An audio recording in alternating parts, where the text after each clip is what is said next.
부모님들이 아이들이 이야기를 안 해요. 집에 와서 도대체 얘기를 안 하니까 얘가 어떻게 지내는지 모르겠어요. 걱정돼요. 라고 하는 이야기들도 자주 하시는데요. 일단 첫 번째로 고려해야 할 것은 아이가 원래 기질 성격상 별로 말이 없는 애인가? 라는 걸 좀 살펴볼 필요가 있고요. 대화의 양, 말의 양이 중요한 것은 아닙니다. 하지만 친밀한 관계는 매우 중요해요.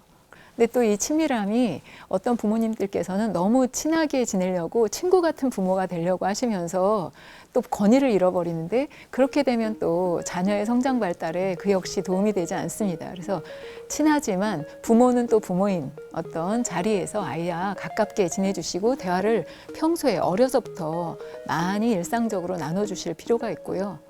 원래 사춘기가 부모로부터 잘 분리해서 독립해 나가는 시기이기 때문에 아이가 점점 말이 좀 줄거나 부모님께 좀 비밀이 생기거나 한다고 해서 너무 속상해 하시거나 너무 염려하시지는 않아도 됩니다. 어떤 경우에는 부모님들이 대화라고 하면 주로 공부 얘기만 하세요. 아이들은 그걸 대화라고 생각하지 않거든요. 취조라고 생각하겠죠.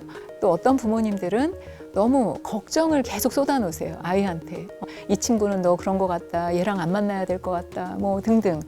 아이들은 그런 걸 계속 듣는 거를 좋아할 리가 없겠죠. 부모님들께서 스스로 아이와 내가 어떤 대화를 나누고 있는가 이제 바라보실 필요가 있고요. 아니면 너무 무관심해요. 부모님께서 관심이 전혀 거의 없다가 아이한테 얘기하자고 하면 나눌 이야기가 없겠죠. 관심사의 어떤 공감대가 좀 필요합니다. 아이들이 무엇을 좋아하는지, 무엇에 관심이 있는지 평소에 좀 알고 계셔야 아이랑 이야기를 나눌 수 있게 되고, 그래서 아이가 부모가 나에게 관심이 있고 내가 관심 있는 거에 부모도 역시 관심을 가지고 있다라는 마음이 들어야 대화라는 게 이루어질 수 있겠죠.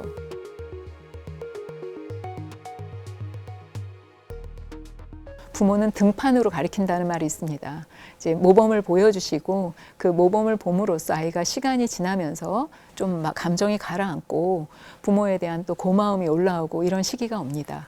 그리고 이제 대화를 나눌 때 자꾸 간섭하거나 취조, 조사하는 게 아니라 마음을 나누고 싶다는 표현을 하셔야 되는 거죠. 엄마는 너랑 이렇게 마음을 나누고 싶어. 엄마 마음도 표현하고 싶고 네 마음도 좀 듣고 싶어. 이렇게 이야기를 풀어가셔야겠죠. 그리고 이제 얘기가 잘 안 된다고 해서 쌍방 전투로 빠져드시면 안 됩니다.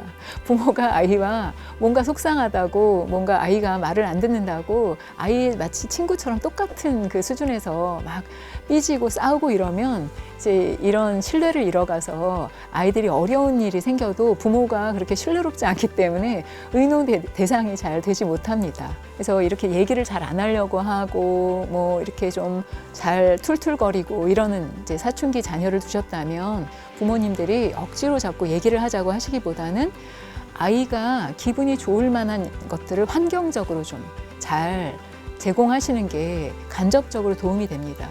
애가 이제 집에 왔을 때 자기 방이 잘 정리돼 있고 옷이 예쁘게 개져 있고 아이가 좋아하는 따뜻한 음식을 해서 이렇게 방에 넣어주고 관심을 표현하면서 어떤 돌봄을 제공하는 형태, 이런 것들이 아이의 마음을 좀 누그러뜨리면서 그래, 우리 아빠는, 우리 엄마는 나를 사랑하지, 나한테 관심이 있지, 이런 마음이 들면서 이제 대화를 차츰은 좀 할 수 있게 되죠. 그리고 이제 아이가 한참 사춘기에 들어서고 막 좀 못되게 굴고 말도 안 하고 이제 더더군다나 사고까지 치고 이러면 정말 아이가 미워지기도 하고 막 화가 나기도 하는데요. 이때 아이에 대한 어떤 사랑스러운 마음을 놓치지 않으셔야 부모님의 손을 잡고 부모님의 품으로 돌아오는 이런 시기가 올 수 있겠습니다.